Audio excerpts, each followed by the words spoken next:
I'm going to be starting a series on how to learn effectively, how to learn efficiently.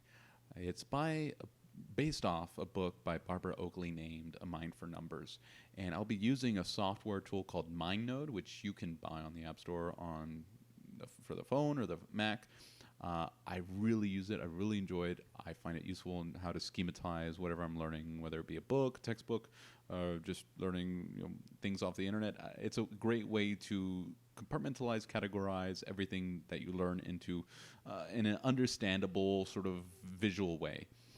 I won't get into the details of how I use the software itself. Rather, this series is purely content based on how to learn efficiently. So it's based on a book by Barbara Oakley named A Mind for Numbers, and I'm going to be talking about everything from how to focus intently, how to practice deliberately, how to form chunks, which I'll define in the series as well, how to productivity hacks, that you can do in your day and whatnot. So I think that's it.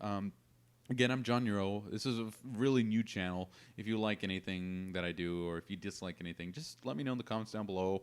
Otherwise, hit subscribe, like the video, and all of that is really helpful. Recommend it to a friend who's interested in the content I publish. And of course, this is new. A lot of this stuff I'm not even sure I'm going to stick to. But if enough people like it and find it useful, I'm going to keep doing it.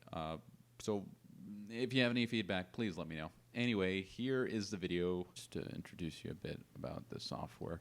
It's based off how mind mapping works, and it's pretty straightforward. And so you can see here our main trunk, as we'll call it, is good learning. How do we learn effectively? What is the best way to learn? And from there, we'll have branches that emanate from this main trunk. And here they are. And you'll see these lines here. These are the notes found within each of these. Okay, and so let's not get too bogged down on how this software works. I wanted to focus on content here. I want to focus on things that you'll find helpful, things that will maximize your learning. These were helpful to me, and again, this is based off the book A Mind for Numbers by Barbara Oakley. Highly suggest that book, okay?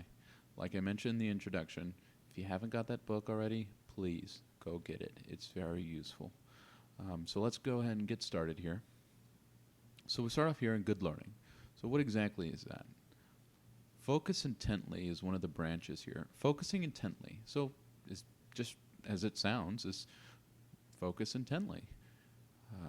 A suggestion that I wrote down here is turning off all your interrupting apparatuses. Things like iPhones. I mean, you know this. Inevitably, social media and text messages from family and friends just creep into your productivity time, into your studying time. And so a good way to just circumvent that is to just go ahead and turn it off.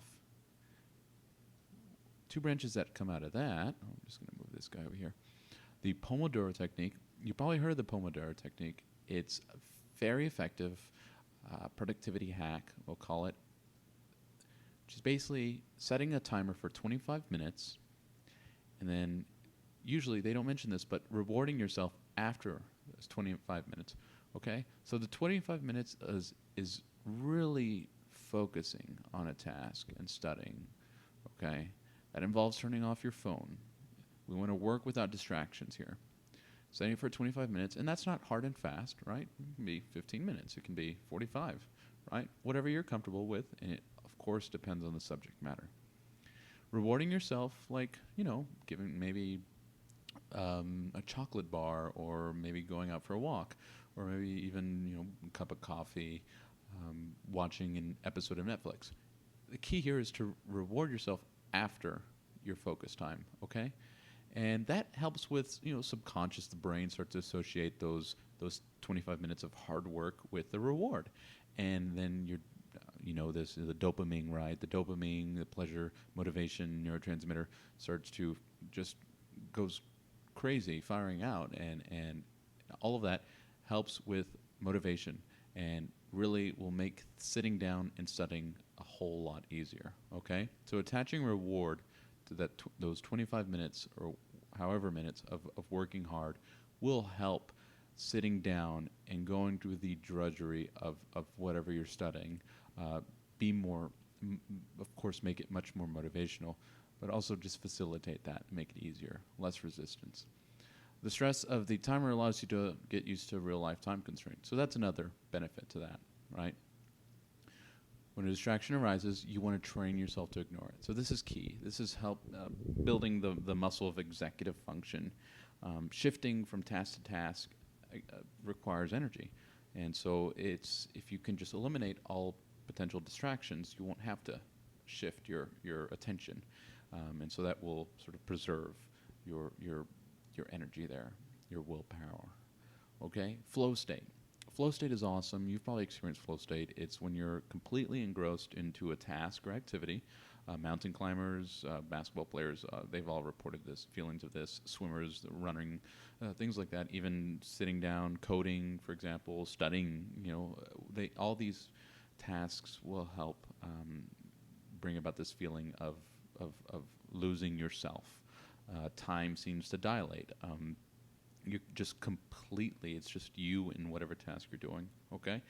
Flow state it doesn't come as easily initially whenever you're studying something, of course, obviously, but through time and through incorporating Pomodoro sessions, you'll start to you'll start to find that you'll lose count and track of time.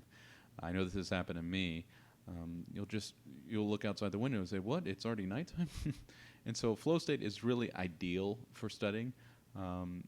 Here what I wrote down is learning to focus on process, not product. That definitely helps entering flow state, okay? There's a fear associated with product, the end goal, right? For example, you're assigned a 1,200 word essay, and just the 1,200 word essay, hearing that elicits feelings of anxiety and dread.